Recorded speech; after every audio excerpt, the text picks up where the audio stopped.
It's 1st of July today.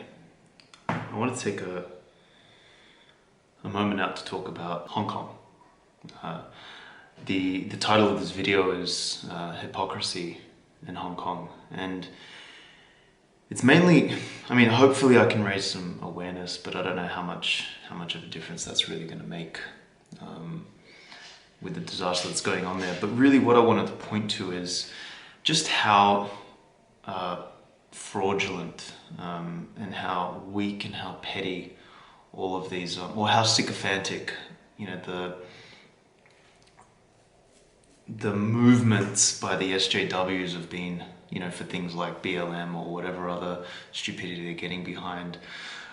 Whilst we are watching an entire island, and I don't know what the population is of Hong Kong, but literally be subjugated by a communist, terrorist organization called the CCP that has just passed a new set of laws where they can imprison people basically for disagreeing with what the government wants to do. I'm gonna read through a few things here and just kind of hopefully bring some attention to this. It's called the National Security Law, imposed by Beijing, by the CCP. Where there's a minimum sentence for any conviction of this fucking vague broad law of 3 years imprisonment. This is a sad fucking day. This is the first day of the second half of the year, and I'm gonna read through a couple things here. So what appears initially as an early test of the law was a man being arrested on Wednesday after he pulled out a Hong Kong flag during demonstrations. And the police said on Twitter that he had been detained for violating the national security law. It was the first arrest that's been made since the law has come into effect. To pull out a flag and be arrested for it? When people wonder why I get up and speak about the state and that the state is where the problem is, not racism, not any of that shit.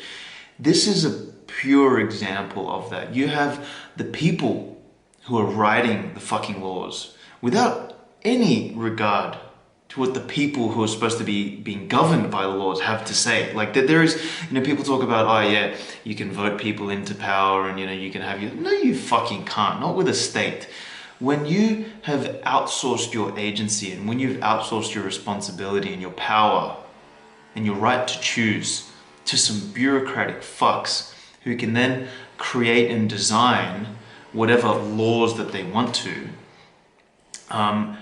and then they define them, you have no agency, you have no power, you have no freedom. Now, China's obviously a much worse case, and this kind of hypocrisy is one of the things that pisses me off, when people talk about, oh yeah, America's being a racist nation. Go fuck yourself. Have you seen what, the racism that's involved in China? You can't, Disney, one of the largest companies in the world, when they want to advertise their Marvel films there, they have to take the black characters off the posters, you fucking morons. And you think you're, the America and the United States and, the rednecks in the South are fucking racist? That's where the racism is. I don't see any of you standing up and saying fucking fuck China or fuck the CCP. You guys are all, trying to beat down and bash, the institutions that have been built, by Western Europeans and the so-called white man who've allowed you to even open your mouth in the first place. If you're in China, you moron, you wouldn't even be able to have the ability to say that. The right to actually free speech that exists in America gives you an opportunity to actually even discuss things like,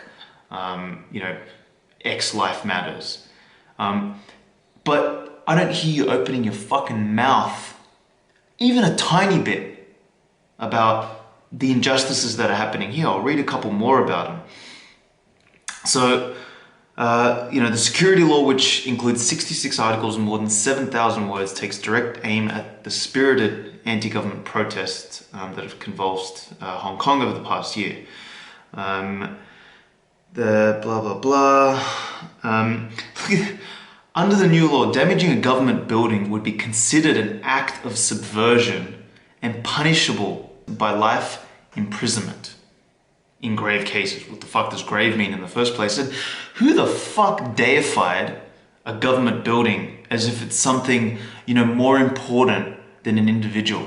Like this is the problem with outsourcing your agency to an imaginary collectivist ideal or concept like a government. Particularly, this is the danger of something like a communist government.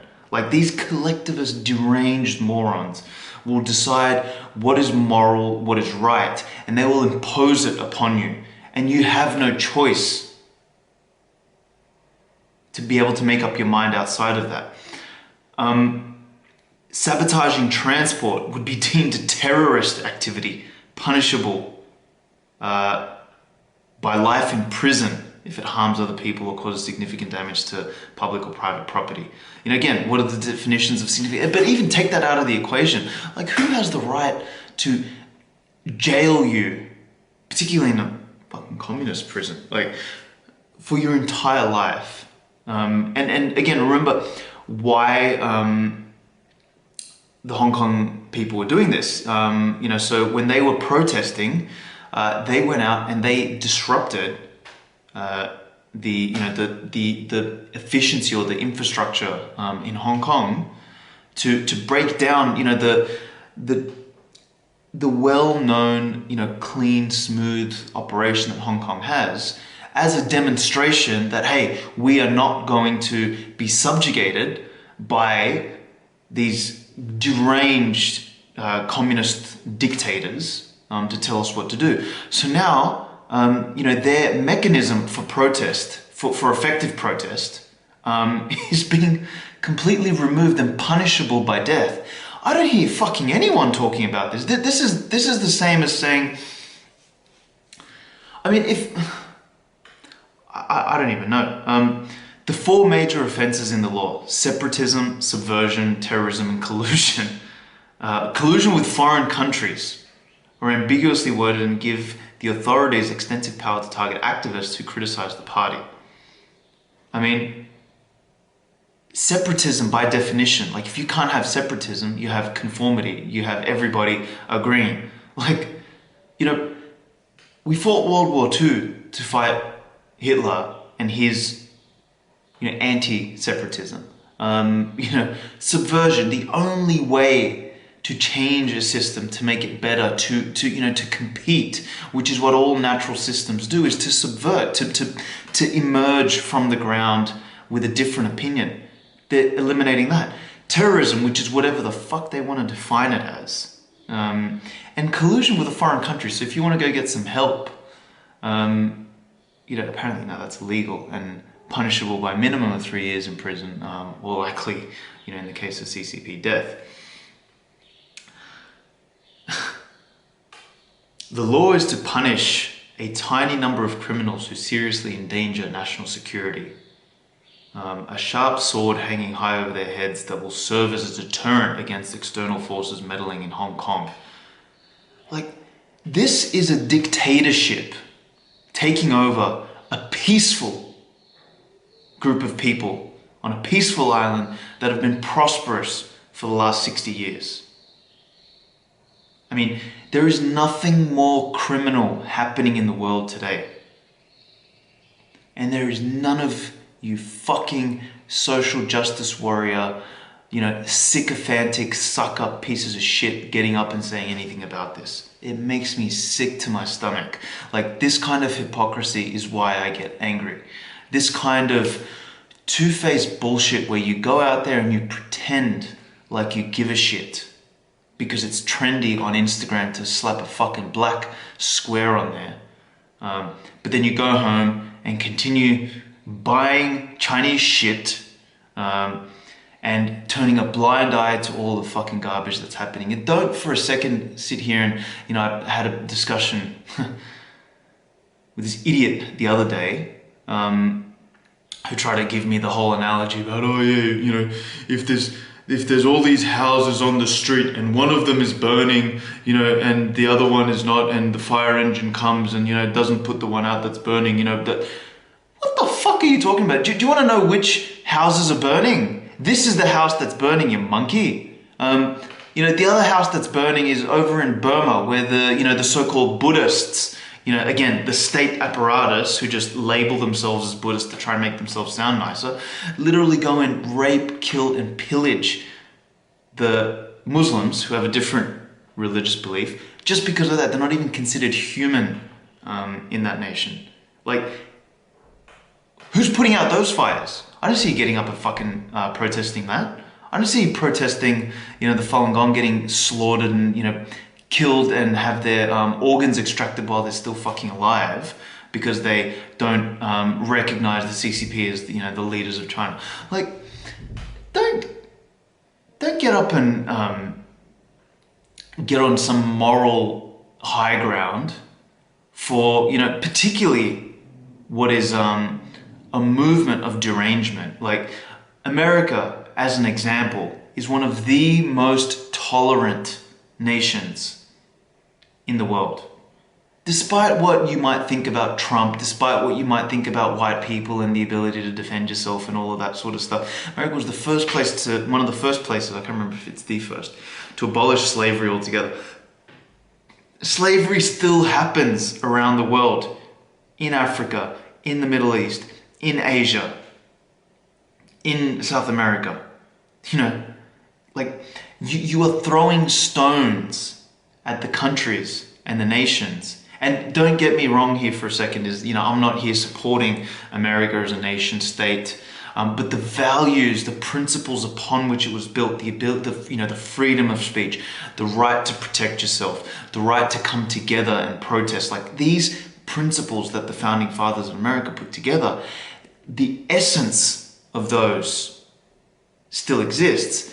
And because they've permeated throughout those societies, you know, the Western patriarchy that you all want to bring down all of a sudden allows your dumbass to actually get up and say something, allows people like me to get on a camera and actually voice an opinion. Whereas the traditions that you're somehow trying to point to as something special, like, you know, the shit that you see in China, or the fucking shit with the warlords and the genital mutilation and the slavery and all the shit that you see in Africa, like,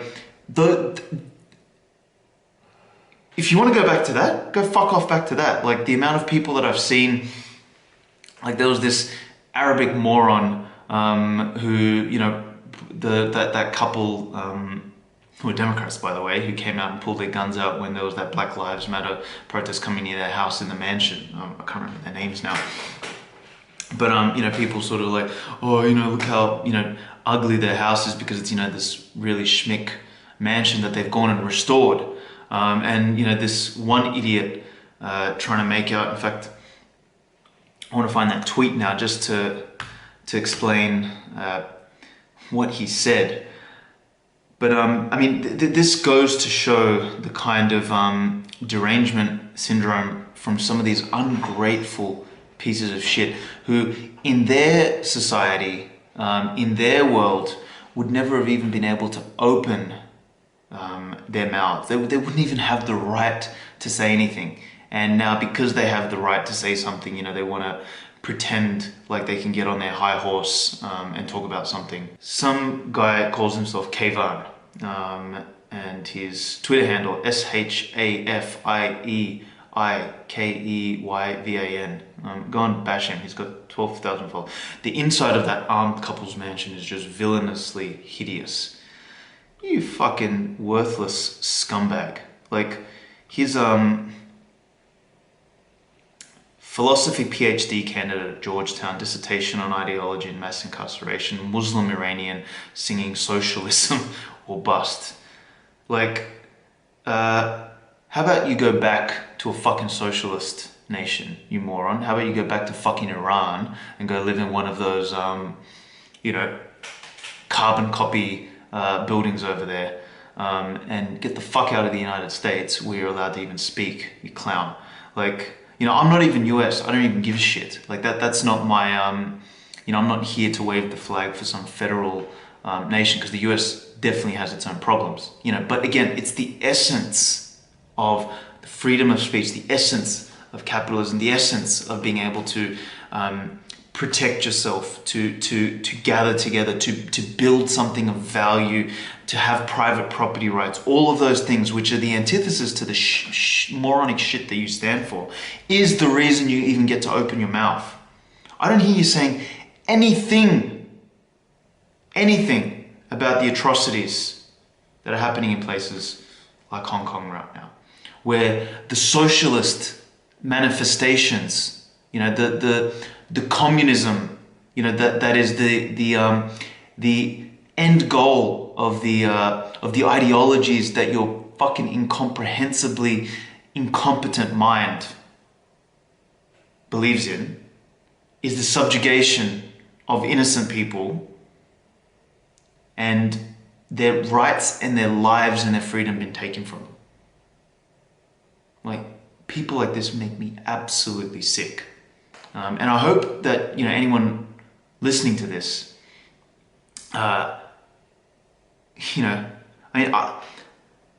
this is why something like Bitcoin is so important.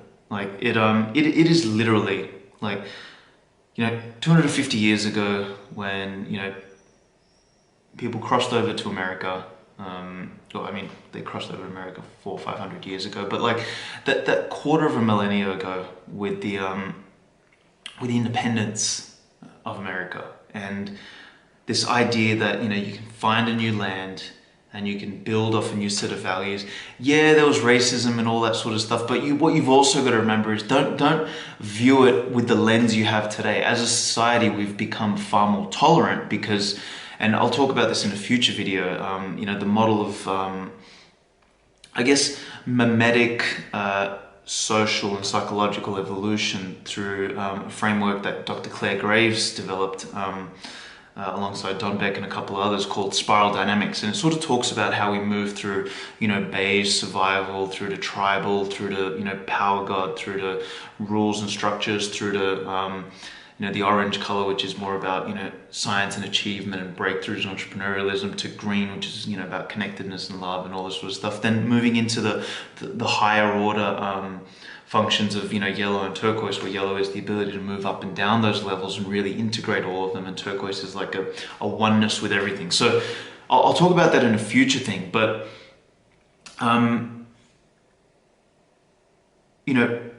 back then people left the subjugation of the monarch in England to go to a new land, to set up a society, with new, fresh thinking, with a set of rules that involved such a deep amount of thought and such a incredible amount of foresight, with the central core of it being the idea of liberty. So this, being the idea of freedom and property rights, like those two critical components that allow individuals to then self-organize, particularly in a society,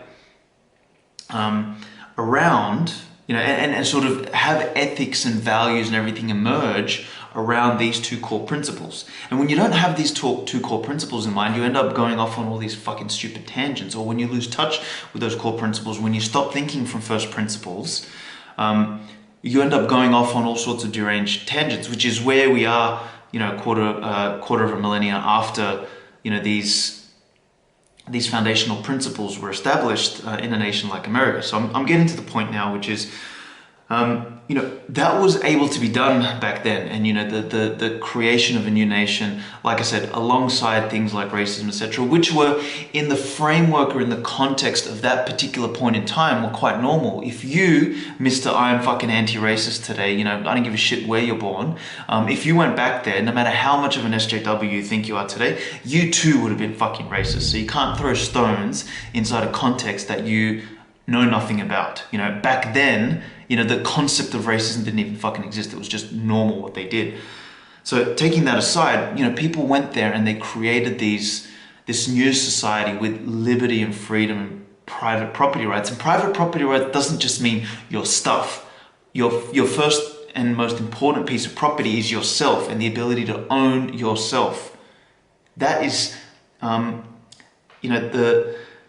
is paramount to this whole ideology. That some collective doesn't own you, that you own yourself. And that's such an important starting point to come from. And in the spirit of upholding that principle, you cannot take that right away from somebody else to own themselves. And when you have that strong ideological foundation, you can actually build a strong society that is relatively distributed, because that can't bloat, that has to stay relatively localized by definition. So you have the ability to build this new foundation. Now, we can't do that. We don't have a new land to go to. We can't go and all buy an island and all fucking rock up on an island.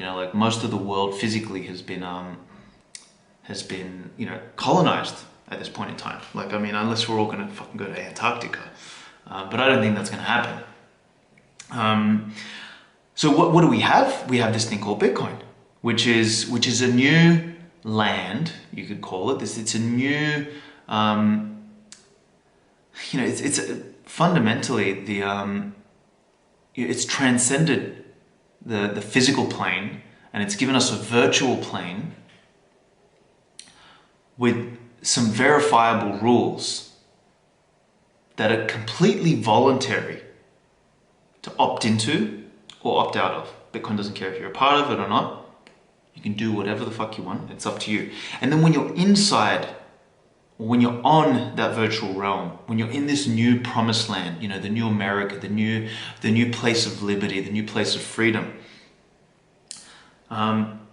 you want to operate on it. Well, here's the rules. They're not hidden from anybody. There's no backdoor room deals that can be made, to give one group an advantage over another. It's got some set rules. It's got this level playing field where anybody can participate and anybody can opt out and not participate if they don't want to. But it allows some core things to exist. Private property rights being a first thing. Being completely voluntary is the second really important piece. Being censorship resistant, so you want to perform a function on there, you don't have to go and ask permission. You can go ahead and perform the function as long as it doesn't go against, or it doesn't subvert the rules, because those rules are in existence. So you can go and try and perform a function, but guess what? The code will not run it. Or you can try and change something and you'll be forking it off and running your own thing, and go for it. The network doesn't care. But that's such a beautiful notion, is that it reminds me of Ayn Rand's book, Atlas Shrugged, which is, where the men of the mind, and the women of the mind, all of them were able to escape to Galt's Gulch, to a valley where they were able to rebuild, whilst the deranged collectivist maniacs who thought that they could centrally manage, through bureaucratic decree, how everybody should live, basically brought the entire society toppling over their own heads, and turned into a bunch of it turned into a true tragedy of the commons, because every time you lead with the collectivist mindset, you have a tragedy of the commons. Simple as that. When you lead with the individual and the freedom of the individual and the sanctity of private property rights, and that's where you have the bounds of the freedom of the individual. You have a system where the collective becomes strong by default. It's a side effect of strong individuals. Whereas if you try and create this ideal, utopian collectivist, vision, you create weak individuals, which are the substantive component of the collective, and it disintegrates. It falls under its own weight because there's no substance, there's nothing in there. So I've gone off into a bunch of tangents here, but to finish this Ayn Rand point off is, America was that promised land. You know, Galt's Gulch, you know, was Ayn Rand's fictional representation of that promised land. You know, the place where people can go, you know, to rebuild and get away from the fucking psychopaths. Now, again, there's a belief I have, which is, you know, it's not necessarily that people, you know, individuals are evil, you know, whilst there might be some of those. I think it's their behaviors and you know, the dogma and the the conditioning, you know, that they've been brought up in, that, you know, helps them become deranged. Then, you know, this mixture of behaviors then turns into, you know, some really dangerous results in some dangerous outcomes. But without getting into the philosophy of that, you know, getting away from that and allowing those people to learn the painful lessons on their own, I think is really powerful. And because we can't get away from that in the physical world anymore as much, you know, maybe, you know, the pendulum will swing back as all of these collectivist nations, these socialist nations, and, you know, these ridiculous authoritarian left and right leaders kind of lose the faith, you know, of the people, and the whole thing starts falling on top of them. Whilst, you know, these initially virtual citadels where wealth is able to be preserved and protected from, you know, the looters, the moochers, and the collectivists. Whilst that forms the basis of, you know, a new virtual layer of prosperity, you know, that may then translate into being able to, I don't know, potentially buy up or, you know, find physical places again. You know, and this is the proverbial Bitcoin citadels, where we can then, you know, create the new iteration of Hong Kong, you know, built on something that is truly incorruptible. You know, you cannot build a society without some base economic rules, and economic rules are merely the rules via which people's time and energy is allocated, and that's really what it is, right? It's you know, the time and energy are what we as human beings input into the natural environment. That's our work, that's our labor, that's our effort, and that is, you know, is measured and then traded amongst people. It's the universal language. Without that piece, you don't have society, you don't have cooperation, you don't have the ability for people to collaborate. That doesn't exist. So without that layer, without economics, and this is why economics is such an important, but real economics, like natural economics, you know, the Austrian school of economics, you know, really defines this best, because it gets to the essence of what this is, which is, it's not some fucking theoretical game, you know, with numbers and models that some central planner or some arrogant bureaucrat thinks that he can impose on people. You know, economics is a study of a complex emergent phenomena that starts, you know, with the individual and the actions they take, and those actions are merely you know, their time and energy being allocated somewhere, and that, you know, when we have a set of rules that is the same across the board for that universal language, that fabric of society, you know, money and an economic network, we're then able to build effective societies off the top of that, you know, particularly when things like private property rights, you know, freedom and voluntarism are sort of baked into the thing. And this is, again, why Bitcoin is so powerful. So I went off on a bunch of tangents here, so I'll tie this off here. People really, really need to wake up and realize where the real problems are, and stand up for things consistently. You either be consistent, you know, if you're going to be, you know, a justice warrior.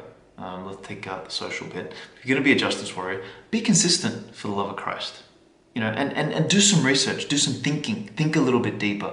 Don't just jump onto the next fucking hashtag that's trending, and be woke for a week or two, and then go back to supporting the same communist fucking regimes that are subjugating and killing more people than the people you're throwing stones at. Like, think a little bit. That's what I'm asking here, and really start to think a little bit deeper about where the root of the problem is, which, as I argue, is really collectivism and its manifestations through statism, and particularly the worst forms of statism in communism and socialism. All these fucking stupid isms, that are flowing around. So, thank you again for listening. I think something happened with the video there, so we'll probably have to splice it.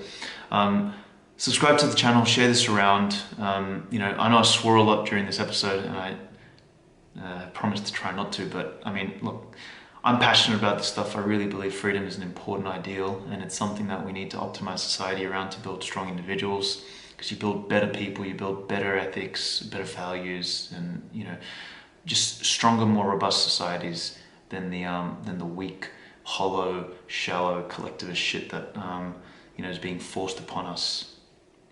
So I hope this inspires more people to think deeply. Pass it around to your friends and apologize in advance for the swearing. But hopefully they'll listen through to the end and find that this is more a plea for us to all think deeper and be better human beings. So I'll see you on the next episode, and thanks again.